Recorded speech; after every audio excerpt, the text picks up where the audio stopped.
Ukraine की धरती पर शांति का संदेश लेकर के आया हूं। मणिपुर की धरती पर कब जाओगे महाप्रभु? ज्यादा दिनों की बात नहीं है। जुलाई 9 को जब प्रधानमंत्री मोदी जी रूस में मौजूद थे, जेलेंस्की ने ट्वीट किया था प्रधानमंत्री मोदी के खिलाफ। In Ukraine today 37 people were killed, 3 of whom were children and 170 were injured, including 13 children as a result of Russia's brutal missile strike. A Russian missile strike the largest children's hospital in Ukraine, targeting young cancer patients. Many were glued under the role. It is a huge disappointment and a devastating blow to peace effort to see the leader of the world's largest democracy hug the world most bloody criminal in Moscow.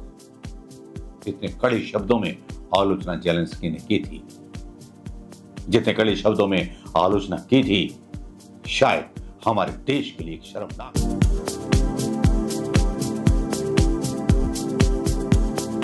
2.5 साल से जंग जारी है दोस्तों Ukraine के साथ रूस की।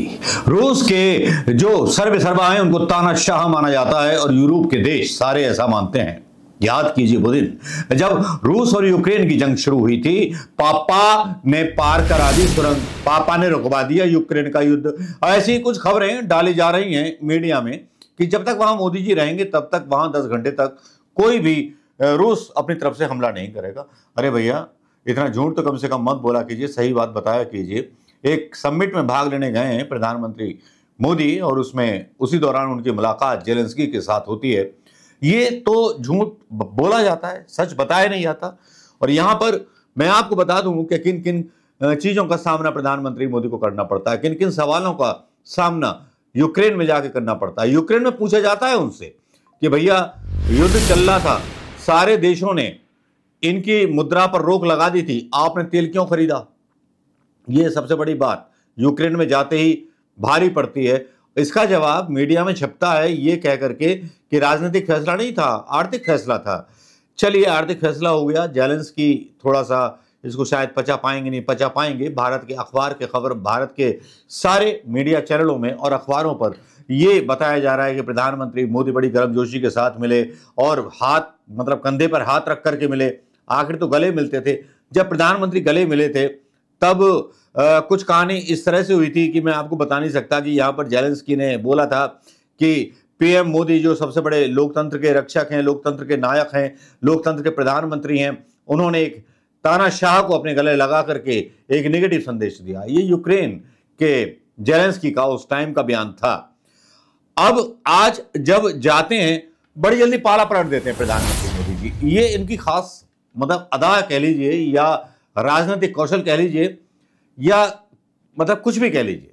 ये बात मान लीजिए कि प्रधानमंत्री मोदी मतलब आंख बदलने में, पाला बदलने में बहुत बुरी तरह से माहिर हैं। यहां पर जो है प्रधानमंत्री मोदी जब पोलैंड से यात्रा शुरू करते हैं, पोलैंड में जाते हैं तो वहां पर नेहरू जी का भूत इनका पीछा नहीं छोड़ता।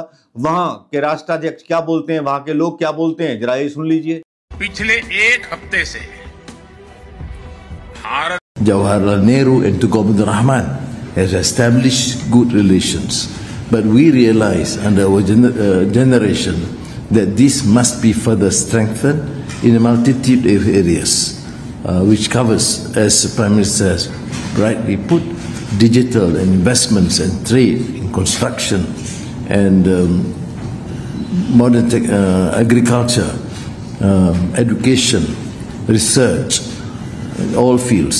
नेहरू ने वो इतिहास गढ़ा है जो शायद प्रधानमंत्री मोदी नहीं गढ़ पाए। इतने पैसे, इतना सब कुछ खर्च किया नेहरू और गांधी को बदनाम करने के लिए, लेकिन कर कुछ नहीं पाए। और फिर जो है यूक्रेन में महात्मा गांधी मेमोरियल पर भी जाना पड़ता है। मैं प्रधानमंत्री मोदी से एक ही बात कहना चाहूंगा कि गांधी और नेहरू को बदनाम करना छोड़िए। गांधी का अपना महत्व है, हिंसा का महत्व ना तो इस देश में है ना इस विश्व में। जो युद्ध हो रहा है रूस और यूक्रेन में, वो रूस की जिद के कारण हो रहा है, ना कि जेलेंस्की की जिद के कारण। कोई किसी के कब्जे में घुसेगा। आप भी मौका देखते हो, जब आपने देख लिया कि रूस की ज्यादा मतलब इलाके कब्जे कर लिए हैं, यूक्रेन और 2.5 साल तक हारा नहीं है, तो आप भी पहुंच गए। मुंह मतलब शर्म नहीं आई आपको? हैं, देश का मान झुकवा दिया आपने। पहले आपने रूस से आपने तेल लिया, बताया कि हमने बड़ा आर्थिक मामला और आर्थिक निर्णय लिया है, लेकिन देश की जनता को क्या आपने सस्ता तेल दिया? सस्ता तेल खरीद करके आपने जनता से खून पसीने की कमाई क्या बुरी तरह से टैक्स वसूला। और अपने अरबपति करोड़पति मित्रों का टैक्स माफ करने का काम किया आपने। ऐसा कोई प्रधानमंत्री देखा है क्या कि सस्ता चीज खरीदवाई जाए और प्राइवेट कंपनियों के थ्रू महंगा तेल और ईंधन देश की जनता को बांटा जाए? गैस भी सस्ती हो सकती थी, सब कुछ सस्ता हो सकता था और बहुत ओवर रेटिंग पर वो तेल खरीदा गया था, ये किसी से छुपा नहीं है। और एक बात और, जब रूस की यात्रा पर थे प्रधानमंत्री मोदी जी तो रूस ने अटैक किया था और अस्पतालों में यूक्रेन के कई बच्चे मारे गए थे, अस्पताल पर हमला किया था। आज मुंह की खानी पड़ी, किसी भी जंग में हुई मौतों को मैं स्वीकार नहीं करता। और आज बड़ा ड्रामा है, मतलब पीएम मोदी बोल रहे हैं कि हम जंग में कभी भी तटस्थ नहीं रहे, हम पहले दिन से शांति के पक्ष में रहे हैं, हम बुद्ध की धरती से आए हैं जहां युद्ध का कोई स्थान नहीं है, हम महात्मा गांधी की धरती से आते हैं जिन्होंने पूरी दुनिया को शांति का संदेश दिया। 140 करोड़ भारतीयों की भावना मानवता से भरी है। मैं यूक्रेन की धरती पर शांति का संदेश लेकर के आया हूं।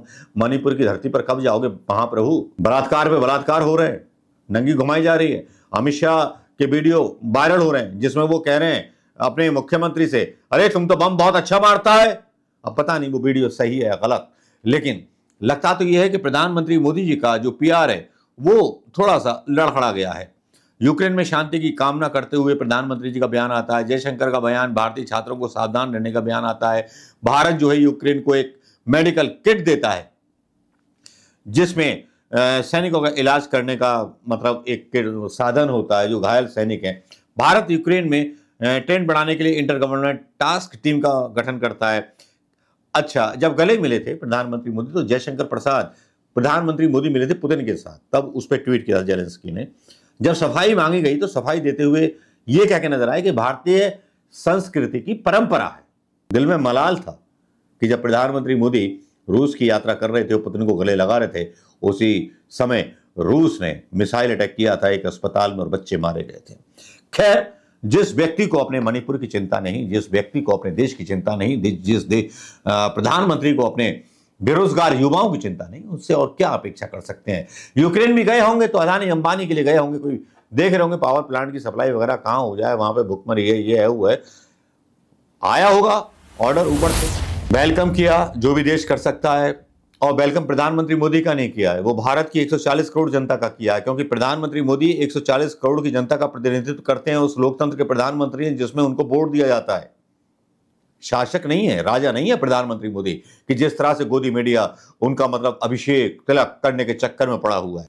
भारत ने 2023 में अपने यहां हुए G20 सम्मेलन में पश्चिमी देशों के दबाव के बावजूद यूक्रेन को नहीं बुलाया था।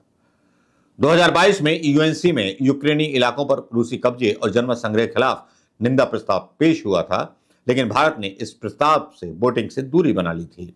जुलाई 2024 में यूएनजीए में यूक्रेन के खिलाफ रूसी हमले को रोकने के लिए वोटिंग हुई थी, हालांकि भारत इससे भी दूर रहा। रूस यूक्रेन की जंग की शुरुआत के बाद पश्चिमी देशों ने रूसी तेल पर प्रतिबंध लगा दिया था, लेकिन भारत ने प्रतिबंधों के बावजूद रूस से तेल खरीदना चालू रखा और उसकी इकोनॉमी को बराबर रखा। सबसे ज्यादा तेल भारत ने उसी टाइम खरीदा और रूस की बिगड़ती हुई इकोनॉमी को संभाल लिया।